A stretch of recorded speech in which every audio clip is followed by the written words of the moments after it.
They say empires fall by the sword, yet sometimes they decay inside the bedchamber. In 38 CE, at the very height of Roman power, a young bride crossed the marble thresholds of the Palatine Palace.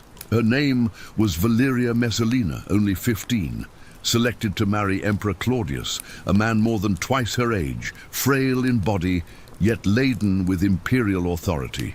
To the Roman public, this marriage sounded like a promise. A fertile empress of noble blood, a girl meant to embody virtue, bear heirs, and steady a dynasty still haunted by Caligula's madness. Beneath the garlands of that wedding day, another tale had already begun to move. The one that would carve her name into memory as the most depraved empress in Rome. At first glance, Messalina appeared every inch the ideal consort. Ancient chroniclers describe a beauty Rome adored. Pale skin, golden hair, and the fine aristocratic features that set her apart from ordinary women of the city. She met her early duties without fault, giving Claudius 2 children, and appearing at state rites with grace and restraint, under the rigid moral code of Roman life, where women were divided into the matrona, the virtuous wife, and the meretrix, the prostitute. She was expected to incarnate chastity. What if the very gulf between what Rome demanded from her and what she secretly desired became the engine of her ruin? Did you know many claimed that Messalina slipped out of the palace at night, disguised as a prostitute working in a brothel in the Subura district? Tacitus relates that she pitted herself against Rome's lowest courtesans, determined to prove she could take more clients than any of them. Picture the shock of a senator stumbling into such a den only to recognize the Empress beneath grease paint and cheap perfume. It was not desperation that drove her. It was the thrill, the rebellion, and a compulsive urge to weaponize her sexuality against the society that idolized her purity. The brothel escapades were only the starting point. Inside the palace, she turned the court of Claudius into a theater of obscenity. Picture the banquets. Couches draped in silk, golden platters piled with roasted dormice, and figs heavy with honey, wine spilling from jeweled cups. Senators reclined in anxious silence, while Messalina presided not as a dignified hostess, but as a master of ceremonies, summoning gladiators fresh from the arena, captives from distant provinces, even noble sons and daughters, to amuse her with humiliating amusements. One whispered report claimed she once arranged a contest between herself and Rome's most famous prostitute, Sila, betting that she could outlast the professional in sheer endurance. At dawn, Sila collapsed after serving 25 men. Messalina continued exceeding 30, her victory greeted not with applause, but with horrified quiet. Why did she do it? Was it desire without limit or something colder? A calculated way to control the empire's elite through shame. Her targets stretched across every rank. Generals coerced into submission. Aristocratic women blackmailed into degrading acts. The sons of senators dragged into her spectacles. Refusal was nearly impossible. Those who spurned her advances often met sudden ends. A tribune found floating in the Tiber. A noble stripped of office overnight. The message was unmistakable. Rome's empress did not accept denial, even fill-in. She staged ceremonies in mockery of Venus and Bacchus, first draping herself in priestly robes, then tearing them away, ordering participants to enact obscene rites in the name of the gods. For Rome, religion was the glue of empire, binding citizen to citizen and city to city. By corrupting it, she implied that she alone was the true deity in the palace, goddess not of love, but of domination. Imagine the emotional wreckage inside Roman homes. A senator's wife, humiliated in public, returning in silence. A daughter, torn from her father's villa, reappearing days later with eyes that would not meet his. Claudius himself, often painted as weak or simple, seemed unable or unwilling to stop her. Was he blind to her excesses or complicit by silence? Historians still argue, yet the result is plain. Messalina's name spread across the empire, not as a symbol of fertility and dignity, but as a curse. Even so, the empire carried on with its empress. Markets buzzed, legions marched, chariots roared in the Circus Maximus.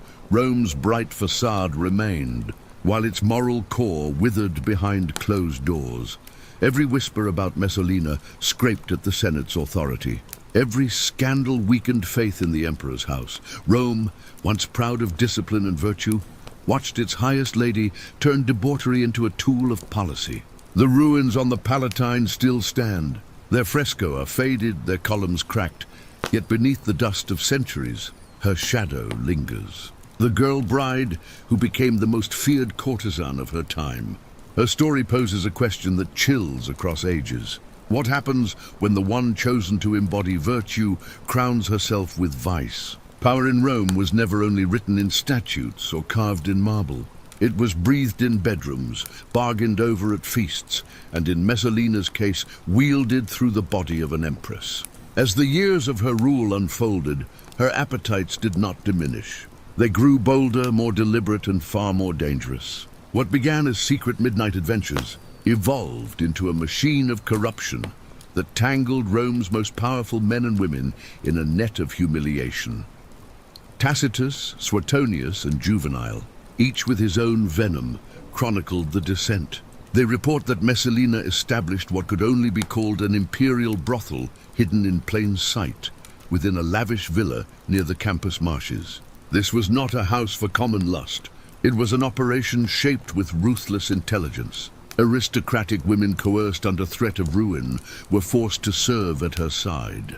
Senators, generals, and merchants arrived under false pretenses, only to find themselves compromised in ways that guaranteed their silence. Every whispered confession, every trembling secret born in the heat of shame was recorded by her loyal attendants. Later accounts claim she used that knowledge to blackmail entire families, securing wealth, governorships, and obedience without raising a single legion.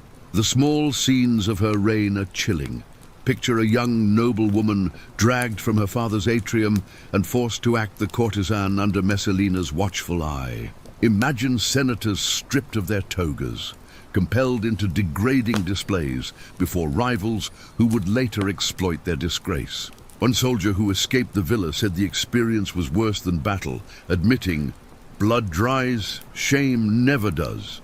This was Messalina's cruel brilliance. She learned that sexual humiliation could break men more completely than the sword. Her cruelty marched with spectacle.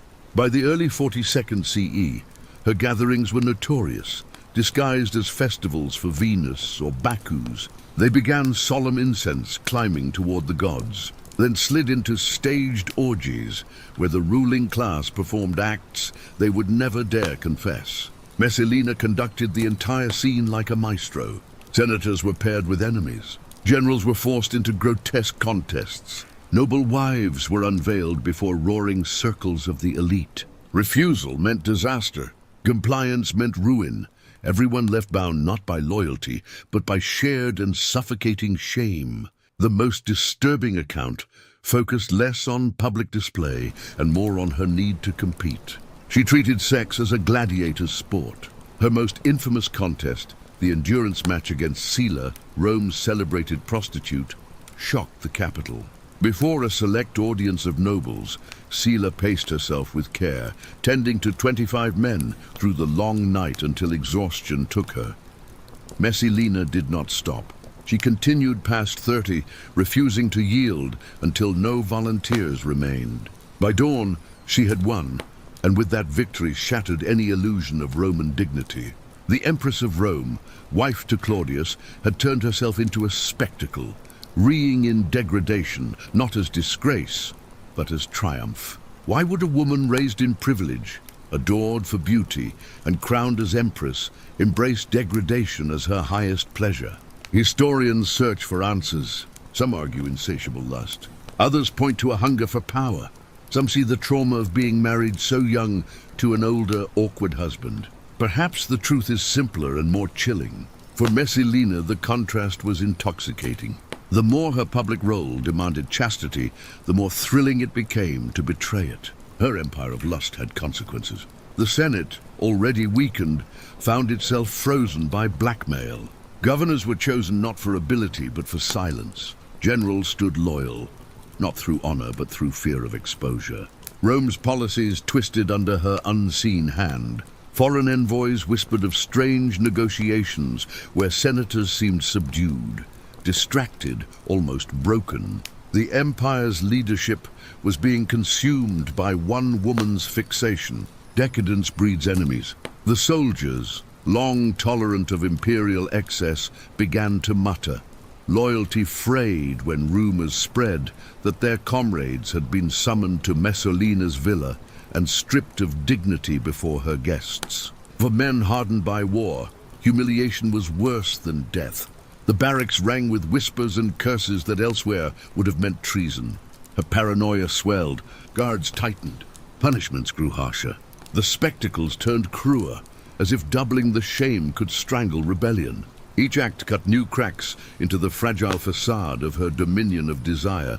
Rome had survived fire, plague, and invasion. Could it survive an empress who ruled through degradation? The breaking point arrived in 48 CE with an act so bold it still staggers historians. While Claudius was away in Ostia, Messalina staged a wedding. Not a secret tryst or a private oath, but a full Roman marriage to her lover, the senator Garcillus. Priests attended, witnesses signed, contracts were sealed. Every ritual Rome required stood in place to legitimize the union. By law, she was now married to Caius, while still holding the title of Empress and wife of Claudius. This was not mere scandal. It was open revolt. She stepped out of shadow into daylight. Her lust transformed into treason. What could have driven her to such madness? Did she believe Claudius would submit, that the Senate would yield, that Rome would accept two husbands for its empress? Or was it compulsion, the need to escalate until destruction was certain? Whatever the motive, the act proved fatal. Loyal freedmen ran to inform Claudius. At first he laughed. Sure, it was a wild rumor. As proof accumulated, laughter turned to anger. The emperor mocked and cuckolded finally moved. Claudius returned to Rome with soldiers at his back. Messalina was found in the gardens of the palace she had ruled, like a goddess of vice. Ancient writers describe her last moments with cold clarity. She begged and pleaded, offered her children as hostages. When mercy did not come, she tried to take her own life, then faltered. A soldier thrust the blade home. The Empress, who had enslaved Rome through shame, died not in grandeur, but in panic and blood. Her punishment did not stop at death. Claudius ordered her statues thrown down, her name erased, her memory condemned to oblivion. Damnio memorial, yet Rome never forgot. The more they tried to bury her, the louder her legend grew. Stand in the Palatine ruins today, and the silence feels heavy. Visitors may admire the mosaics, yet the stones murmur of something darker. The brothel, the rebels, the blackmail, the forbidden marriage. Messalina's tale endures not because Rome wished it told, but because it could not be silenced. In the end, her legacy is a warning carved across centuries. Empires do not fall only to invasion. They can collapse from corruption that ferments within their own walls. She proved that lust can be as destructive as steel. She showed that shame can bind men more tightly than chains. History closes her chapter with a truth as brutal as her life. Rome's most dangerous weapon was not the sword.